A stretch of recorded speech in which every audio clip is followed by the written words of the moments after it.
네, 국내외 경제 이슈를 알기 쉽게 쏙쏙 풀어보는 시간입니다. 금요일의 남자 홍기빈 글로벌 정치경제연구소장님과 함께합니다. 어서 오십시오. 네, 안녕하세요. 예, 저희 금요일부터 세금 얘기를 좀 해보도록 하겠습니다.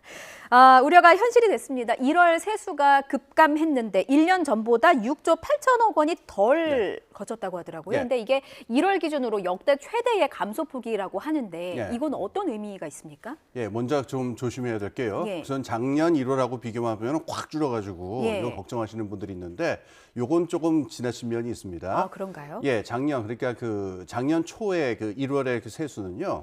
그전 코로나 기간 동안에 우리가 중소기업에 대한 세금을 왜 그 유예하지 않았습니까?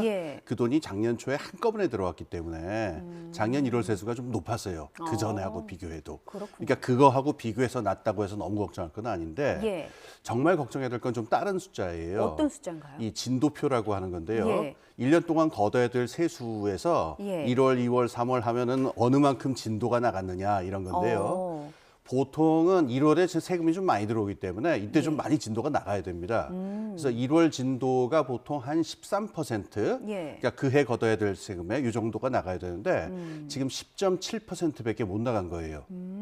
그러니까 요게 지금 아까 말씀하신 대로 2005년 이후에 1월의 진도로 봤을 적에 가장 낮은 수치다. 그러니까 이 수치대로 되면은 올해 그 목표한 그 세수 그 목표를 채울 수 있겠느냐. 이게 걱정의 본질이겠죠. 그렇군요. 지금 소장님 옆으로 그래픽이 하나 나가서 이 그래픽 잠깐만 좀 설명을 해드릴게요. 그러니까 기저효과 반영 시 1조 5천억 원이 줄었다라는 그래픽을 저희가 보내드렸는데 조금 전에 이제 소장님께서 설명을 해주셨던 작년 1월과 비교해서 올해 1월이 이제 더 적어 보이는 이런 착시 현상이다. 이게 바로 기저효과고 이걸 반영했을 때 세수 1조 5천억 원이 줄어들었다라는 그래픽을 저희가 보여드렸습니다.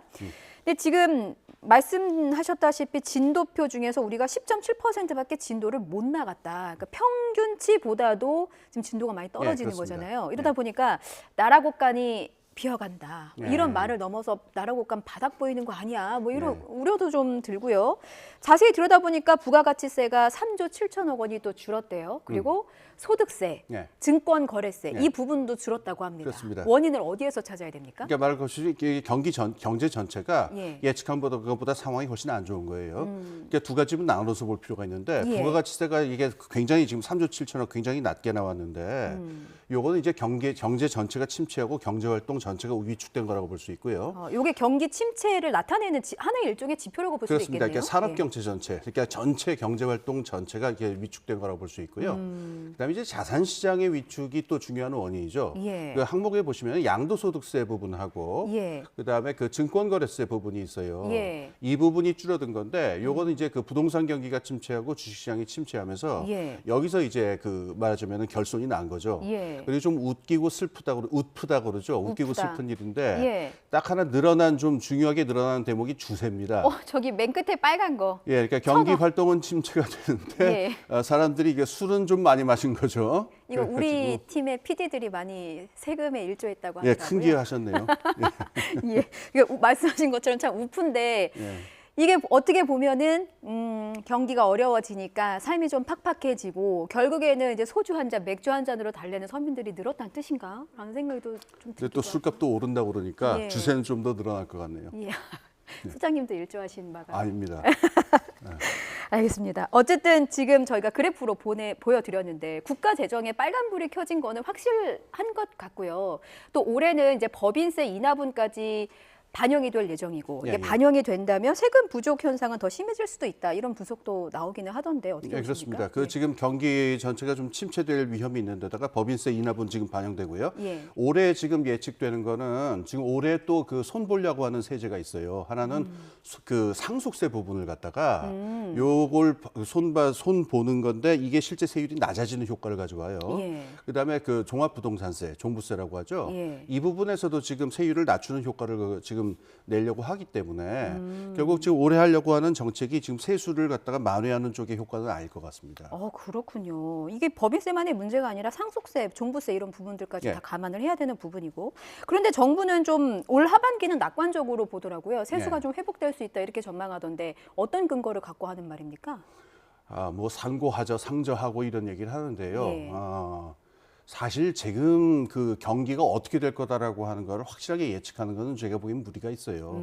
만약에 그게 맞는다고 한다면 올해 초에 지금 1월에 이런 일이 벌어지지도 않았겠죠. 그래서 여기서 우리가 하나 기억해야 될 거는 예. 지금 우리 정부 들어서 세금을 깎으면 이게 경기가 살아나가지고 세수 결손도 만회될 것이다라고 하는 걸 밑에 깔고 있는데 예.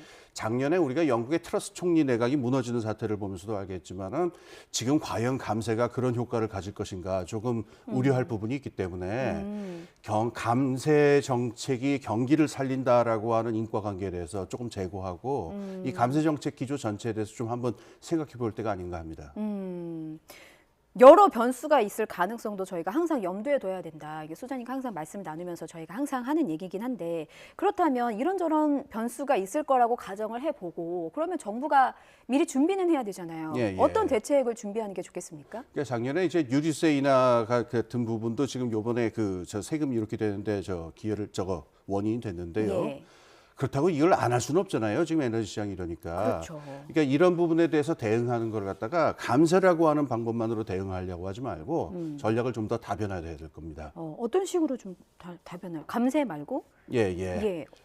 조금만 예를 예, 하나만 예. 더 들어주신다면. 예, 감세가 아니라 이 금융 정책으로 이걸 보완할 수 있는 부분도 있고요. 그다음에 그 세금 감세 기조를 갖다가 미국 같은 경우에는 예. 증세 기조로 돌렸어요. 증세 기조로 돌리고 오히려 세수로 들어온 부분을 강력한 예. 산업 정책하고 소득 정책으로 바꿔가지고 그걸로 경기를 살리는 방향으로 하는 게 인플레이션 감축법의 내용이거든요. 이런 기조를 우리가 참조할 필요가 있을 것 같습니다. 알겠습니다. 제가 세금 얘기하니까 목이 자꾸 메어서 기침 한 번만 하겠습니다. 죄송합니다. 다음 주제는 미국의 반도체 보조금입니다. 이게 지금 뜨거운 감자가 되고 있어요. 그래서 이 소식을 듣고 나서 참 미국이 벼룩의 간까지 내어 먹는구나라는 좀 생각이 들긴 했습니다. 왜냐하면 미국 정부가 주는 보조금을 받으려면 뭐 기업들은 회계장부도 다 내놓고 초과이익도 다 내놔라 뭐 이런 내용인 것 같거든요. 우리 기업들 어떻게 해야 됩니까? 아, 예. 우리 기업들 생각하기 전에 이 법에 대해서 예. 이런 우려들이 있었어요. 미국이 이제 보조금을 주겠다라고 하는데 세상에 뭐 공짜가 없잖아요. 그래서 어떤 조건이 나올 것인가에 대해서 노심초사하고 굉장히 그 촉각을 곤두세웠는데 예. 나와 있는 조건들을 이렇게 보게 되면은 이게 좀 심하게 농담을 하자면은 미국이 거의 준공기업을 만들려는 게 아니냐. 이 미국에 투자하는 그 외국 기업들을요. 예. 그런 얘기 나옵니다. 이게 하나 잠깐 이렇게 보면은요. 예. 우선 초과 이익이 나타나면요. 처음에 이게 보고해야 됩니다. 예상 수익을 보고한 다음에 그것보다 더 많은 수익이 나오면은 75%까지 보조금을 받아내야 됩니다. 거의 다 가져간다는 예. 초과이익은? 예. 그다음에 이 군사 안보적인 필요성이 있는 부분에서는요. 예. 그 생산 시설이라든가 기밀까지 이 연구 자료까지 다 공개하는 기업들에게 우선적으로 보조금을 주겠다. 근데 이건 반도체에서 굉장히 예민한 부분이거든요. 그럼요. 그러니까 이것까지 공개하라라는 얘기고. 예. 그다음에 제일 좀 문제가 되는 거죠. 가드레일 부분. 중국이 앞으로 10년 동안 이 반도체 부분을 갖다가 그 생산을 확장하지 마라, 투자하지 예. 마라라고 하는 내용이 있습니다. 이게 특히 우리나라 기업들에게 아주 지금 심각한 문제가 되고 있죠. 아, 그렇군요. 예. 중요하지 않은 것들이 없는데 하나씩 좀 살펴보면 예.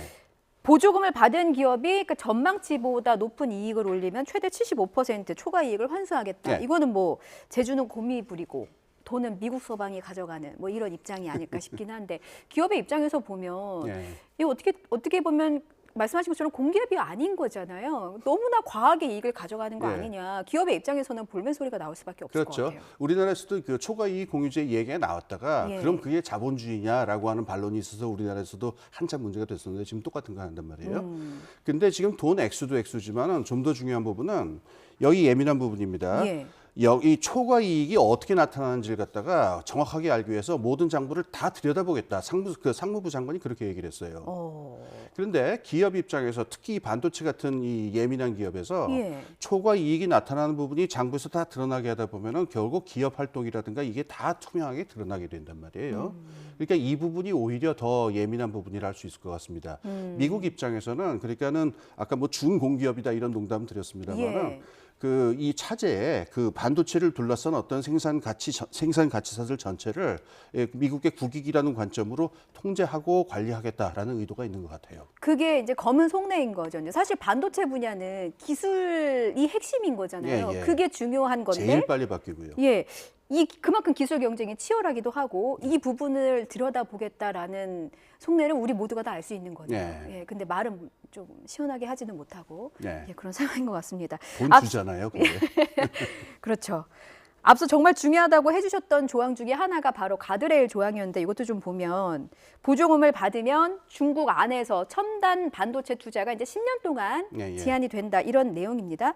물론 구체적인 조항은 이제 협의를 한다고는 되어 있지만 이렇게 되면은 또 우리 입장에서는 중국은 사실 굉장히 중요한 상대 교역국인데 중국의 보복 조치를 우려하지 않을 수 없는 상황일 것 같기도 해요. 예, 일단 반응을 보면은 굉장히 격앙된 반응을 보이죠. 그러니까 중국의 관영 매체라든가 여러 곳에서 중국이 굉장히 큰 우려를 표하고 이제 분노를 표하는 게 나오는데 여러 분석들을 보면은 지금 당장 중국이 할 수 있는 보복 조치는 별로 없을 것이다라는 관측이 더 많아요. 그런가요? 지금 반도체 부분의 가치사슬을 워낙 압도적으로 미국 쪽이 가지고 있기 때문에 중국이 굉장히 불만을 갖고 있겠지만 당장의 어떤 보복 조치를 하긴 힘들 것이다. 적어도 반도체 안에서는. 그런데 이제 다른 이제 한국이라든가 이런 나라들에서 다른 산업 분야에서 보복을 할 가능성은 뭐 배제할 수 없겠죠. 그렇죠. 이미 저희는 뭐 겪어봤기 겪어본 적이 때문에 있으니까요. 그런 가능성을 좀 안타깝지만 예상을 해볼 수밖에 없는 상황이고 삼성전자와 SK 하이닉스의 경우에는 대규모 투자를 일단 약속을 한 상황이란 말이에요. 그러면은 이제 선택을 해야 되는 문제가 있을 것 같아요. 미국의 보조금을 신청할지 말지. 근데 이게 신청 안 할 수도 있는 건가요? 뭐 굉장한 고심을 하고 있다고 들려져 있습니다. 그런데 뭐 어떻게 결정을 내리실지는 이제 그분들이 결정할 문제고 강제를 하는 건 아니니까요. 근데 이 신청을 안 하기는 힘들 겁니다. 그런가요? 왜냐하면 지금 상황이 사실은 채찍과 당근 두 가지라고 봐야 돼요. 보조금은 물론 당근에 해당합니다만은 채찍이 있어요. 여기 참여하지 않으면 그러면 미래가 있느냐라는 건데 삼성전자 같은 경우에는 지금 대만에 있는 TSMC하고 굉장한 경쟁 관계에 있거든요. 그렇기 때문에 TSMC가 지금 미국에 큰 투자를 하고 있는 상황에서 미국 안에 생산 시설을 갖다 만들지 않을 수가 없는 상황이에요. 그러니까 뭐 저 SK도 뭐 크게 다르지 않고요. 요게 채찍 부분이라서 여기서 소외되면은 미래가 없다. 문제는 당근에 지금 말씀드린 대로 여러 벌레가 지금 들어가 있는 거잖아요. 그러니까 이 벌레를 꼭 씹으면서 결국 해야 되는 상황인데 기업 입장에서 참 난감할 겁니다. 그러네요. 안 그래도 지금 우리 반도체 수출 어려운데 우리 경제 산업의 쌀이기 때문에 이게 좀 전반적으로 흔들리는 게 아닌가, 큰 어려움이 찾아오는 게 아닌가 걱정도 됩니다. 기업가 우리 경제 피해를 최소화하기 위해서 끝으로요. 우리가 좀 어떻게 준비를 하면 좋을지. 지금 입장에서는 정부 간의 협의에 지금 많은 걸 기대할 수밖에 없는 상황입니다. 기업들도 그렇게 얘기하고 있고요. 적어도 미국에서는 뭐 수사 차원이긴 하지만은 동맹국에게 큰 피해를 줄 의도는 없다 이런 말을 하고 있기 때문에 지금 요번이 이제 보조금 신청하는 세부 사항이 요번에 나와가지고 된 거잖아요. 그러니까 여기에 대해서 우리나라의 산업 부서라든가 정부 차원에서 정치적인 차원에서 이거를 피해를 최소화하는 방법을 만들어가지고 외교적인 차원으로 푸는 수밖에 없다. 그래서 정부의 큰 역할이 지금 기대가 되고 있는 상황이에요. 그렇군요. 정치적, 외교적으로라도 우리가 풀지 않으면 정말 큰 어려움이 닥칠 수 있다. 이렇게 좀 해석을 하겠습니다. 지금까지 홍기민 글로벌 정치경제연구소장님과 함께했습니다. 말씀 잘 들었습니다. 네, 감사합니다.